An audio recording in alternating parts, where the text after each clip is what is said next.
Hello लोगोफोर बरायबाय बड' जब info अफिशियेल YouTube चेनेलाव आसा खालामो नोंथांमोना गासैबो मोजां दङ। दा लोगोफोर मोनसे अफिशियेल नटिफिकेशन होनांसिगोन मोनसे भाइरेल जागासिनो दङ बेनो जाबाय कामान्डो पस्टनि रिलिया जाथारसिगोन बेनो जाबाय लास्ट उइक मार्चनिफ्राय फार्स्ट पेजआव थागोन माखासे 15 डिस्ट्रिक्ट्स बेनि उनावहाय थागोन सेकेन्ड पेजआव आरो बे बेटालियन कामान्डो रिलिया जानायनि लामायाव थांगासिनो दङ बेनिफ्राय बे नटिसखौ बबेयाव होदों आरो सोर रिलि होनो मोनग्रोगोन जों बेखौ गासैबो नायगोन बिनि गेजेराव नोंथांमोना चेनेलाव जायफ्रा गोदानै फैदों साबस्क्राइब खालामना लानो हागोन बेबादि नोंथांमोना लेटेस्ट आपडेट मोनो आसाम पुलिसनि इन्डियान आर्मि एसएससिनिफ्राय दा बेखायनो जों एसएलपिआरबो फैबाय बेयाव फैनाय लोगो लोगो दासिमबो पाब्लिश खालामाखै दै नटिसखौहाय बे एसएलपिआरबियाव होनाय जायाखै नाथाय गुबुन मोनसे पेजआव होदों फेसबुक पेजआव जों बेखौ नायगोन दा बे बेसेबां नंगौ नङा दायो जों फिक्स बुंनो हाया नाथाय मोनसे रेसपेक्टिभ मोनसे नटिस फैदों जेरावनोखि माखासे रिलिनि जायगाखौ फिक्स खालामनो जाहाथे मेसेज हरदों बा नटिस हरदों बेनो जाबाय फेसबुक पेजआव होदों 5 आसाम पुलिस बेटालियन मोनसे फेसबुक पेज दङ नोंथांमोना भिजिट खालामनो हागोन फेसबुकआव थांनानै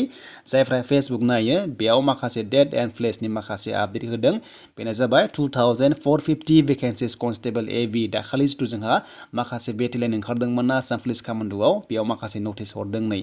दा बेयाव नायनो हागोन बेसेबां सैथो बेसेबां नंखाय बेखौ मिथिथ'वा नाथाय जानोबो हागौ बे नटिसखौ नायोबा नंगौ बादि मोनदों आरो बे बुंदों माखासे नटिस हरनाय जादों हेड अफिसाव एबा डिस्ट्रिक्ट लेभेलाव जाहाथे जायगाखौ मोजाङै मोजां फिक्स खालामो आरो रिलिखौ मोजाङै मोजां कन्डाक्ट खालामनो हायोनो दा रिलिनि डेटखौ होखादों बिसोरो बेनिफ्राय गासैबो अके खालामनांगौ फिल्ड माखासे जगार खालामनांगौ नङा होमबा नोंथांमोनाथ' मिथिखायो आसाम पुलिस रेलि कन्डाक्ट खालामनोबा गोबां जगार नांगौ जायो बेखायनो मोनसे 18 मार्चनि मोनसे बेयाव ओंखारदों मोनसे आपडेट नाथाय बे नंगौ नङा मिथिथ'वा नाथाय नंगौ बादि मोनदों बे नटिसखौ नायोबा मानोना बेबादि सिगां माखासे कनफार्मेशन हरग्रोयो एबा इनफरमेशन हरग्रोनाय जायो डिस्ट्रिक्ट लेभेलाव बेनिफ्रायसो रिलिखौ कन्डाक्ट खालामो दा बेयाव नायदो नै माखासे डेट ओंखारदों आरो बेयाव 15 डिस्ट्रिक्ट थागोरगोन फार्स्ट पेजआव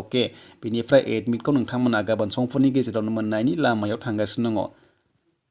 दानिया जोंहा बे रिलिया लकेलावनो जागोन गाव गावनि डिस्ट्रिक्टआवनो जागोन बे लिरनाय बादिबा गाव गावनि डिस्ट्रिक्ट दाखालि जेराव एबिइउबि जादोंमोन बेयावनो जागोन जेराव नोंथांमोना मिथिखागौ माखासे जायगानि नामखौ नुनाय लोगो लोगो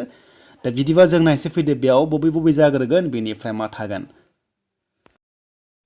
दा बे रिलिया माब्लानिफ्राय जागोन नोंथांमोना नायदो फार्स्टआवनो बाक्सायाव दङ बाक्साया जाबाय 2 एप्रिलाव आरो बे जायगाया जाबाय parade ground of police reserve Baksa बरबारियाव दङ बेनिफ्राय बिसनाथआ जागोन 31 मार्चआव चिराङाव जागोन 31 मार्च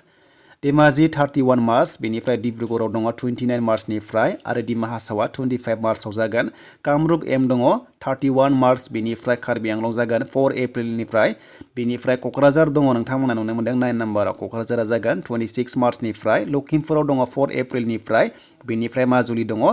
1 एप्रिलनिफ्राय बेनिफ्राय शिबसागरआ 30 मार्चनिफ्राय बेनिफ्राय गासै 15 थागोन फार्स्टआव बेनिफ्राय सेकेन्ड फेजआव थागोन जायफ्रा फैयाखै बेयाव दा जों मोननै दंबावो मोननैखौ नायनोसै उदालगुरि दंबावो थ' नेक्स्टआव 13 नाम्बाराव सनितपुरा 31 मार्चनिफ्राय बेनिफ्राय जोंहा नेक्स्टआव तिनसुकिया बे जाबाय 6 एप्रिलनिफ्राय आरो लास्टआव उदालगुरि बे जाबाय लास्टनिया उदालगुरिया 25 मार्चनिफ्राय स्टार्ट जागोन एबा बेयावनो जागोन सानसेयावनो जाजोबगोन दा लोगोफोर आसा खालामो नोंथांमोना मोजां मोनोबा लाइक कमेन्ट शेयार आरो हानायसेबां शेयार खालाम जाहाथे नंगौबा नोंथांमोना रेडि जानो हायो आसा खालामो नोंथांमोना मोजां मोनदोंबा लाइक कमेन्ट शेयार खालामदो आरो एसएलपिआरबियाव जेब्ला अफिशियेल नटिफिकेशन आउट जागोन अब्ला गासिबो बे अके जागोन बेनिफ्राय नोंथांमोना एडमिट डाउनलड खालामनो हागोन